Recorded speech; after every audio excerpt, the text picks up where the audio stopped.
देश के प्रधानमंत्री नरेंद्र मोदी ने खुद यह फैसला लिया कि भारतीय जनता पार्टी का जो अगला राष्ट्रीय अध्यक्ष होगा यानी नेशनल प्रेसिडेंट होगा वो बिहार से होगा और बिहार में नितिन नवीन ही वो चेहरा हो सकते हैं जो भारतीय जनता पार्टी के बागडोर को अगले कुछ महीनों तक, कुछ सालों तक संभालेंगे।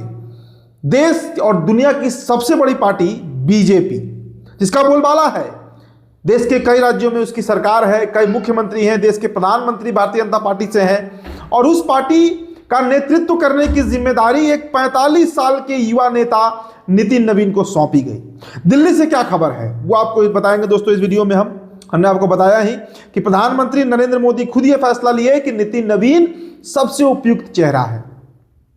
संगठन का काम हो, राजनीति हो, सरकारी पदभार को संभालने का मतलब जो जिम्मेदारी निभाया जाता है, कई विभाग के मंत्री रहे हैं, अभी फिलहाल पथ निर्माण विभाग के मंत्री हैं और जितना अच्छा काम उन्होंने अपने विभाग में किया है वो एक मिसाल के तौर पर नरेंद्र मोदी मानते हैं। बिहार, इसके पहले वो छत्तीसगढ़ के प्रभारी भी बनाए गए हैं, उप प्रभारी भी रहे हैं। इसके अलावा भारतीय युवा मोर्चा जो है उसके राष्ट्रीय अध्यक्ष रहे हैं और बिहार से शायद ये पहले नेता हैं जो राष्ट्रीय अध्यक्ष बनने जा रहे हैं बीजेपी के।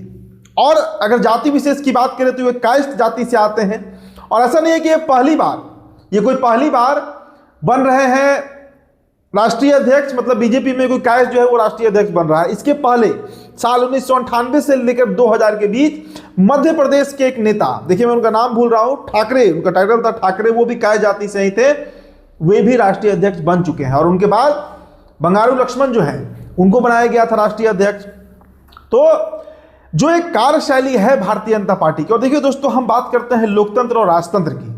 राहुल गांधी, तेजस्वी यादव सब चर्चा करते हैं कि देश का संविधान खतरे में है, लोकतंत्र खतरे में है, लेकिन अगर सही मायने में लोकतंत्र किसी एक पार्टी में दिखता है तो वो पार्टी है भारतीय जनता पार्टी। और ये कहने में मुझे कोई अतिशयोक्ति नहीं है। आप सोचिए कि क्या ये संभव होता कांग्रेस में, क्या ये संभव होता आरजेडी में, क्या ये संभव होता सपा में, क्या ये संभव होता टीएमसी में, तृणमूल कांग्रेस में, डीएमके में, किसी भी दल में आप कोई नाम रख लीजिए, वहां तो भाई एक ही परिवार की प्राइवेट कंपनी की तरह वो पार्टी चलती है। और यही कारण है कि सभी पार्टियां धीरे धीरे समय के साथ पिछड़ते चली गई और भारतीय जनता पार्टी आगे निकलते चली गई। याद कीजिए 1984 का चुनाव, 2 सीटें जीती थी भारतीय जनता पार्टी, 2 सीटें, और वहां से यात्रा तय करके 303 सीट तक भी बीजेपी पहुंची। ये तीसरी बार है जब देश के प्रधानमंत्री नरेंद्र मोदी देश का नेतृत्व कर रहे हैं। यही संगठन की ताकत है जिसमें कभी भी कोई भी कार्यकर्ता, छोटा से छोटा कार्यकर्ता और बड़ा से बड़ा कार्यकर्ता कहीं भी पहुंच सकता है। कोई भी इस पार्टी में प्रधानमंत्री पद का दावेदार हो सकता है, कोई भी इस पार्टी में किसी राज्य में अगर वो कार्यकर्ता है तो वो मुख्यमंत्री बन सकता है, एक नितिन नवीन सा युवा नेता राष्ट्रीय अध्यक्ष बन सकता है। ये सारी संभावनाएं सिर्फ भारतीय जनता पार्टी में ही तलाशी जा सकती है, इसके अलावा किसी अन्य पार्टी में नहीं तलाशी जा सकती। हम चाहेंगे दोस्तों कि जरा आप बीजेपी दफ्तर का दृश्य देखिए। भारतीय जनता पार्टी आज जश्न मना रही है, बिहार आज जश्न मना रहा है कि बिहार का एक लाल भारतीय जनता पार्टी जैसी सबसे बड़ी पार्टी का राष्ट्रीय अध्यक्ष बनने जा रहा है। खरमास के बाद इसका ऐलान होगा, खरमास के बाद इसका ऑफिशियल अनाउंसमेंट हो जाएगा। और इस चुनाव में हमने देखा कि कायस्थ जाति की जो उपेक्षा की गई थी बिहार में, मात्र 2 विधायक कायस्थ जाति से जीते थे, 2 दर्जन से अधिक भूमिहार जीते, 30 के आसपास संख्या राजपूतों की रही, ब्राह्मण भी 14 के आसपास जीते, लेकिन कायस्थों में एक उपेक्षा का भाव आ रहा था, जबकि ये जाति सबसे अधिक डेडिकेटेड रही है भारतीय जनता पार्टी के वोटर के तौर पर। बुद्धिजीवी जाति है, कलम की कमाई खाने वाली जाति है।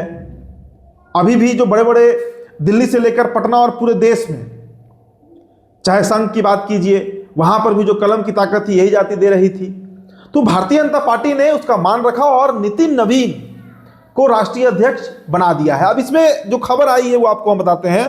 देखिए इसमें बहुत ज्यादा अमित शाह का इंटरफेरेंस नहीं था, ये सीधा सीधी ये निर्णय जो है वो देश के प्रधानमंत्री नरेंद्र मोदी ने लिया है। दिल्ली के जो बड़े पत्रकार हैं, दिल्ली में जो पॉलिटिकल लॉबी है, वहीं से ये खबर निकल कर आ रही है कि खुद नरेंद्र मोदी ने यह फैसला लिया। और नितिन नवीन को कल ही कॉल आया था, इसके लिए चर्चा उनसे हो रही थी। देखिए कई नामों पर चर्चा थी, लेकिन नितिन नवीन बन जाएंगे इस पर तो चर्चा ही नहीं हो रही थी कहीं। तो एक ऐसा नाम चुनकर नरेंद्र मोदी सामने ले आए और मैं बार बार कहता हूं कि भारतीय जनता पार्टी जो है वो भविष्य की राजनीति करती है।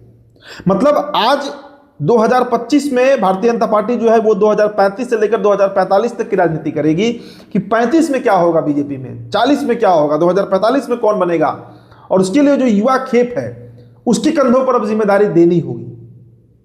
आप देखिए मोहन यादव को, देखिए एमपी में, आप देखिए भजन लाल शर्मा को, आप देखिए योगी आदित्यनाथ को यूपी में।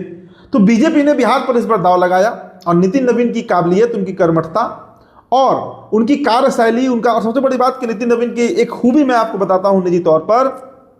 नितिन नवीन जो है भले ही बड़े बड़े विभागों के मंत्री रहे हैं, 2006 में जब उनके पिता का देहावसान हुआ, जब देहांत हुआ नवीन सिन्हा का, उसका उपचुनाव हुआ, उसके पहले पटना पश्चिमी हुआ करता था, पटना वेस्ट सीट होता था।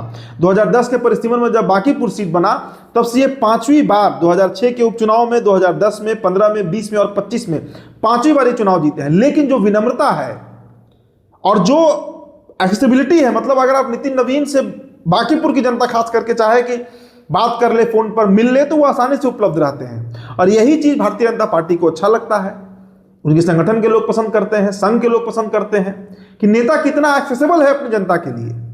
सारे मापदंडों पर खड़े उतरे हैं नितिन नवीन, और नितिन नवीन अब भारतीय जनता पार्टी के अगले राष्ट्रीय अध्यक्ष बन रहे हैं। फिलहाल दोस्तों इस रिपोर्ट में इतना ही। मेरा नाम उदित तारण है, बहुत बहुत शुक्रिया।